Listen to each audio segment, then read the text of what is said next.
nk'uko tuba tugomba kubibona neza y'amagambo n'ukuvuga ngo tuba twumva ko ni intambwe zo zigera turushaho kujya mbere. Eh, haba dufite uyu murongo tugiye kureba tugiye kugenda dushyiraho izo ntambwe. Hari twibuke yuko umucyo uje kwegera umwijima. Uwo mwijima uba wabaye ryari muri bya twabonye ko buri mucyo bugorozi hari ahantu hari ibintu biba bitarasobanutse, bya bindi babandi batumaze gusoma yuko ngo baba barahawe umucyo ukwiranye n'igihe bagezemo, ariko ngo hari ibyo batari gusobanukirwa, ndetse ngo n'icyo gihe baba batwaye ubwo butumwa, ariko ngo hari ingingo zimwe nabwo badasobanukiwe. Kuri izo ngingo zidasobanukiwe, ikibazo kivuka ni uko abantu bamwe bagenda no bagatangira kwizanira intekerezo zabo, bakizanira izo nyigisho zabo, aho kugira ngo bemere icyo gihe bahawe cyo kugira ngo babanze muri bya bindi bahawe bisobanutse, ngo bibanze koko bijye mu ntekerezo zabo, bibubake, ngo nimara kubaka noneho bashobore kurushaho kujya mbere. Icyo gihe bamwe bahitamo gutangira kwizanira izindi ntekerezo zindi, noneho bakagenda amajyejuru ntibimbike ngo bajye muri bya binombe, bajye gushaka kwa kuri bimbike, ndetse ahubwo noneho bahita babona n'isano muri ya nzira y'agakiza tugendamo, babona uko bifatanye. Mwibuke amagambo twasomye yuko ngo nta mu bantu ijana nta muntu n'umwe usobanukiwe neza n'ibyo nzira y'agakiza, kubera ko hari ibyo biba bikihishe. Buri gihe cyose Imana itanze umucyo, hari ibyo biba bikihishe batari byasobanukirwa. Ibyo byihishe rero nibyo abantu noneho bamwe bahitamo kugenda bizana intekerezo zabo, ubwo bamwe bakatangira bakizanira, umwe akazana ibi, undi akazana ibi, undi akazana ibi. Uko buri wese agenda azana ibye, niko nawe azabona abantu bazamukurikira, aho niho Satani aba yategeye benshi. Abo rero bagiye gutyo bagiye bakurikira uyu nguyu n'abandi bagakurikira uyu, bagahita batera urujijo. Ariko ijambo ry'Imana riratubwiye ngo tuba tugomba gushikama kuri kwa kuri twahawe gusobanutse, igihe dutegereje yuko Imana izatanga undi mucyo nanone uzaza ugafatanya n'ahandi. None n'uwo mucyo uje muri abandi bagumye gushika mu kuri, bano bagumye kugera mu kuri, abo ngabo nibo bongera bagahamagara bavuga ati nyabuneka dore hari bitagenze, kuko nabo icyo gihe bamwe bahita bagira amahirwe yo kugira ngo babone ibyo aho bari ibyo bibeshyeho, ibyo bagahita bagaruka bagasura mu nzira. Dore rero ko noneho biba bimeze ni uko icyo gihe uwo mwijima ugiye kweyuka, Imana nyine itanga umucyo. Imana hari umuntu iba yateguye, uwo yateguye hagiye guha uwo mucyo, nawe aba agomba kugira abagiye gutozwa kugira ngo azashobore gutoza abandi. Abagiye gutozwa iki? Uko kwezwa no gutumwa. Abagiye kwezwa n'iki?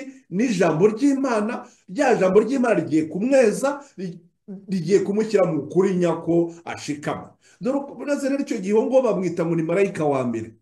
Aha ngaho naranditse ni ni ukuvuga ngo rimwe ni ukuvuga ngo ni marayika wa mbere, premier ange. Uwo rero mu marayika wa mbere yaje icyo gihe cye, uwo marayika wa mbere ndetse ndibwira ko hari iyo taburo nayiboherereje, murayifite y'umucyo bugorozi, mushobora kwireba ngo tukagenda nayo, nubwo buza kuyibona nanone muri video, ariko no mwaba uri kuyikurikira. Nubwo mu marayika wa mbere, uwo marayika wa mbere hari igihe Imana iba yateguye nyine cya gihe kigeze, Imana ihagurukije umuntu, ubu niwe twise ubaye marayika wa mbere. Uwo bafite igihe agomba gukora, aba agomba gukora kugira umwanya wo gutegurwa. Icyo gihe ni ukuvuga ngo kiba hari igihe cy'umwijima. Noneho tubifate twebwe muri iki gihe, icyo gihe cy'umwijima, umwijima ugiye kweyuka, temps de la fin, ni icyo gihe cya nyuma, ni temps de la fin, TDF, temps de la fin, ni igihe cya nyuma. Icyo gihe cya nyuma kikaba kiratangiye. None aha ngaha ni hahandi Satani nawe aba ari kugumya gukoresha imbaraga ze zose kugira ngo ba bakozi be bahaguruke rwose bagire ishyaka, babuze abantu kwakira uwo mucyo mushya. Niyo ya magambo twabonye hano mu ntambara ikomeye nasomye ko ngo buri mucyo mushya hagira abawemera n'abawanga. Aba bawanga baba batewe n'iki? Ni uko ba bakozi ba satani bashyizeho barushaho gukaza imigozi, bakazirika, bagashakisha uburyo bwose.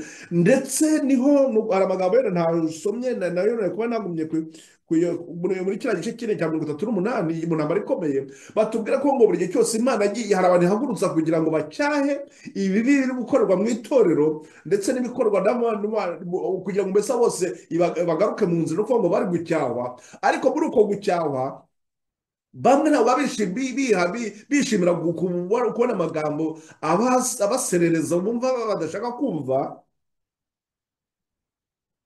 baba bashaka kugira ngo abo bantu bose bari kubasha kubazanira, bari kubabwira ibyo badashaka kumva, satani ahagurutsa izo ngabo zo zigahagurukira abo ngabo, ndetse bakabanga, bakabirukana, babanabagirira nabi. Ndetse niho byajyaga gituma haba akarengane, intumwa zagiye zicwa, cyangwa se abahanuzi Imana yabaga yatumye ku bwoko bwayo, abo inkozi za satani zigahura zikabica, zikababuza amahwemo. Niba ubwo imikorere ihoraho n'ubu ngubu, bagakora uko bashoboye kugira ngo niba umuntu Imana yarihaye uwo mucyo uri kubutangaza, bo bakashakisha uburyo bwose bwo kushaka ibyo bamurega, bamubeshyera, bagira bate, bamutesha agaciro imbere y'abandi, kugira ngo ibyo nababwira bagushaka kubyumva. Aho rero ni umutego wa satani, aho satani, iyo mikorere ya satani yo tugura ministeri donikite,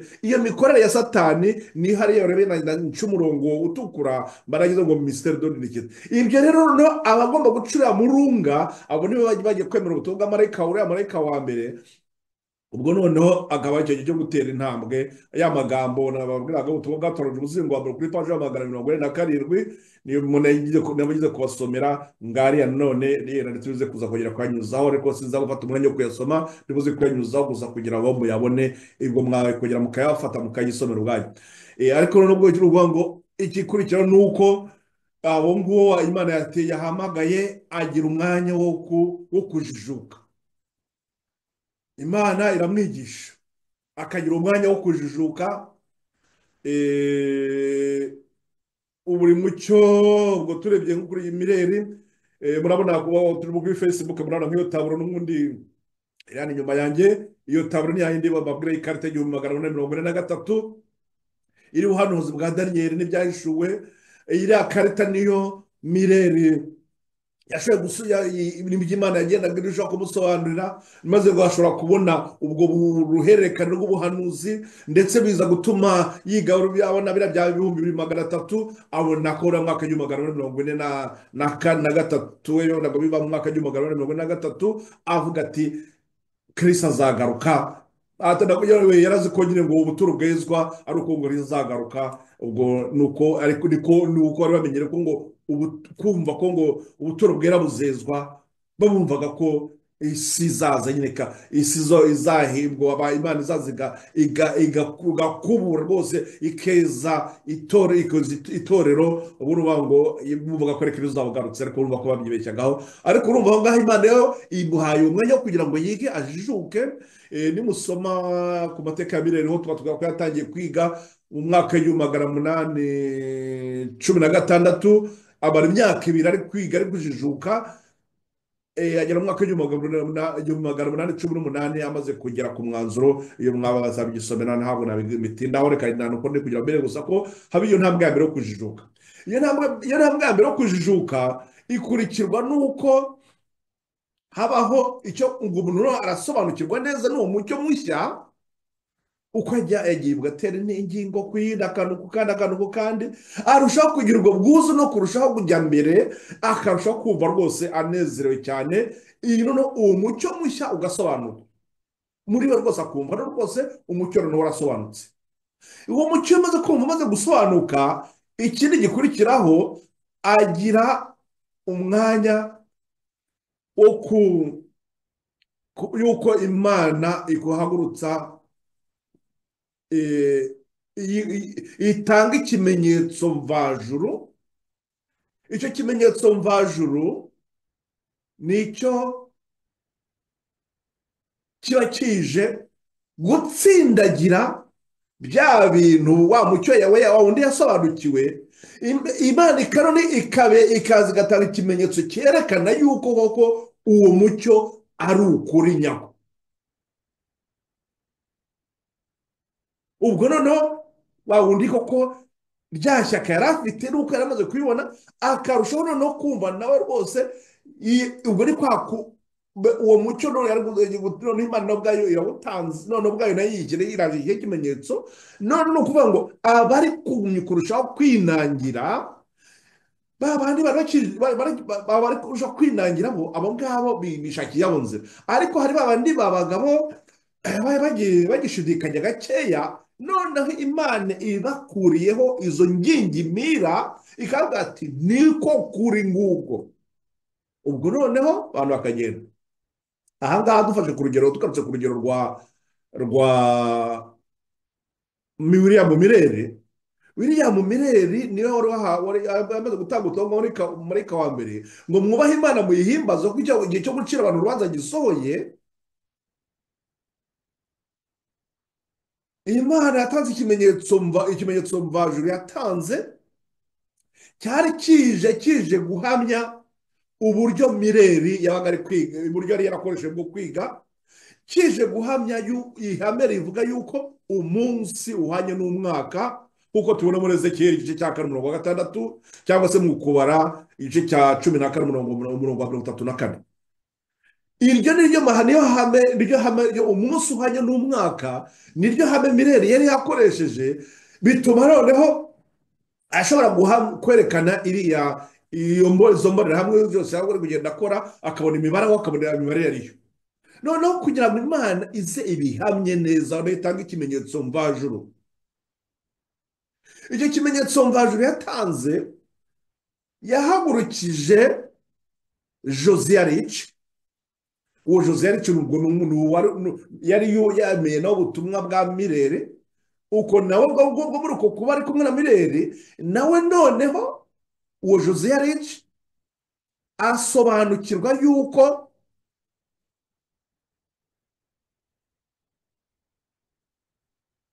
ingoma y'Abaotomani izahanguka. Akoresheje iryo hame rya Mireri, yize umurongo dufite mu byahishuwe igice cya 9 umurongo wa 15. Uwo murongo wa 9, igice cya 9 umurongo wa 15, niho watwerekaga yuko ingoma y'Abaotomani izahanguka.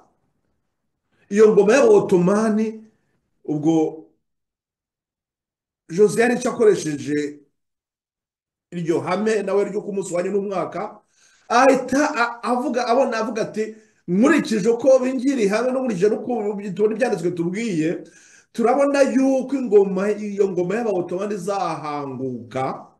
Atanga itariki, byose neza arabyemeza. Kuko ubwo ni ukuvuga ngo ingoma y'Abaotomani yari izwi hose ku isi hose, ari ubutegetsi bukomeye ku isi hose. Noneho ibyo binatangaje, murumva ko abantu bagiye kujya bavuga ngo ye ibyo bintu ngo ari gukurikiza bya bintu kwa kuri Mireri nawe yabaze akatubwira ko mu mwaka w'1843 hari ikintu tugomba kwitega yuko ari we kuri we yavuga ko Kristo azagaruka. Noneho murumva ko hari iyo ngoma y'Abaotomani, uguhanguka kwayo cyabaye ikimenyetso ku bantu bose yuko ibyo Mireri ari kwigisha koko ari ukuri. Ni ukuvuga ngo abantu bose babandi baragifite ingingimira, bose bagiye kuza gukurikira kumva ibyo Mireri babwira ati koko burya bya bintu Mireri ari kwigisha koko nibyo isi izarangira. Muri ibyo ngibyo bitumye abantu n'abandi barafite ingingimira baza, ariko ntabwo ari ukuvuga ngo bose hari na bamwe bagumye kwanga. Aha niho batubwira ngo abantu bagera ku 200,000, ngo abantu bagera ku 200,000 bemeye gutangira gukurikira uwo mucyo. ubwo ni ukuvuga ngo ubutumwa bwa marayika wa mbere buratanzwe, buhawe imbaraga.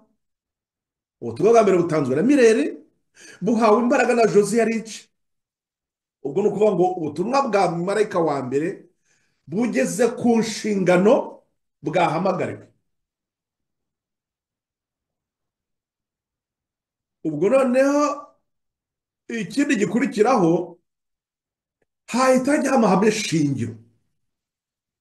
ayo mahame shingiro ni ukuvuga ngo ni uburyo ubwo butumwa bugiye gutangwa. cya kimenyetso mva kimaze gutangwa, noneho ntangire noneho hagiye kuba ikintu cyo gutangira noneho, kugira ngo noneho ubutumwa butangire busakare hose.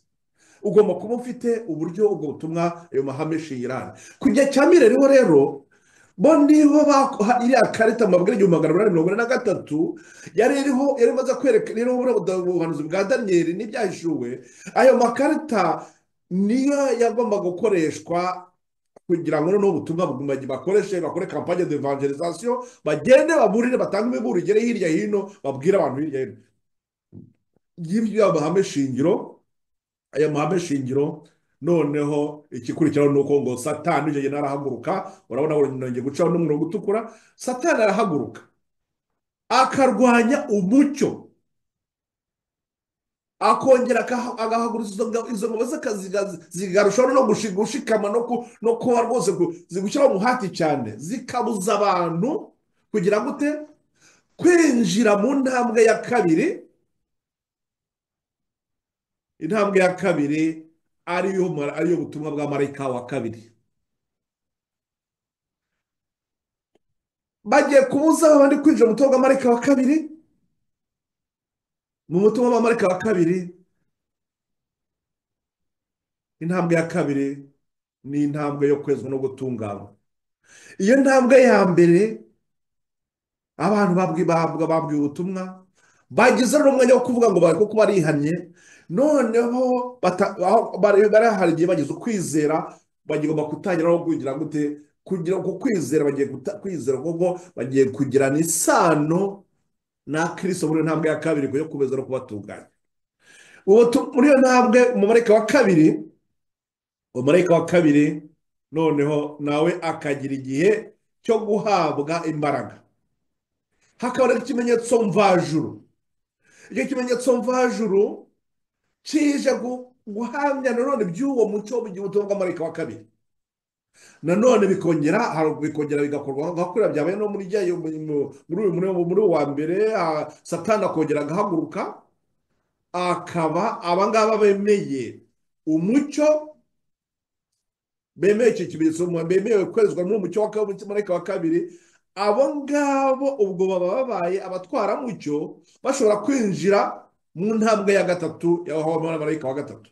marayika wa gatatu nawe akaza, nawe ubwo ngubwo ni ukuvuga ngo aha hagati kuva kuri marayika wa mbere na marayika wa kabiri, iyo murimo wakozwe mu gihe cya marayika wa mbere na marayika wa kabiri, nguko uwo ni wo mucyo w'ubugorozi.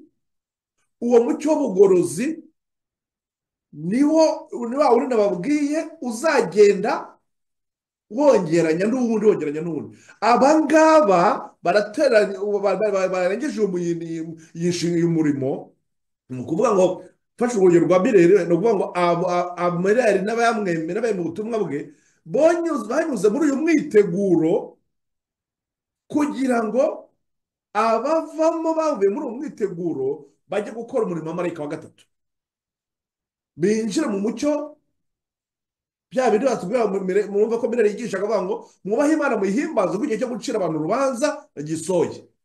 uyu mucyo w'ubugorozi wagomba kugira umwaka w'1844. ahangaha niho bagombaga kwinjira nyine muri icyo gihe cy'urubanza. urwo cy'urubanza kikaba kigera ku iherezo, igihe cy'imbabazi kikaba kirarangiye, Kristo aho aba arangije umurimo we. Kristo aba arangije umurimo we, fin du temps de grâce. inama y'agakiza ikaba irarangiye. ibi ngibi twebwe ahangaha noneho ubwo ni ibirebana bya Mireri, kuko ubutumwa bw'amarayika batatu n'uburyo ndi kugenda niberekaho hano. ariko ubundi ho noneho mu bundi buryo busanzwe muri uwo mucyo wundi wagiye utanga mu bihe byose byatambutse bya mbere, ni ukuvuga ngo umucyo w'ubugorozi wabaga ureba kuri ya ntambwe ya mbere, ku ntambwe ya kabiri, intambwe ya kabiri yaba irangiye, abavuye muri uwo mwiteguro bakaba babaye abatwaramucyo. ni ukuvuga ngo ni ba bandi twasomye batubwiye ko ngo Imana iba yabahaye umucyo ukwiranye n'inshingano igiye kubaha. Abana b'inshingano bari gutegurirwa niyo kujya mu butumwa bwa marayika wa gatatu. Ibihe byose byatambutse byose bya mbere ntabwo niko byagiye bigenda. Nimureba neza reka dufate, ngiye kubaha nk'ingero nko ku gihe cya Eliya. Eliya niwe wakoze umurimo wa mbere, umurimo tuvuga tugereranya na marayika wa kabiri wakozwe na Elisa.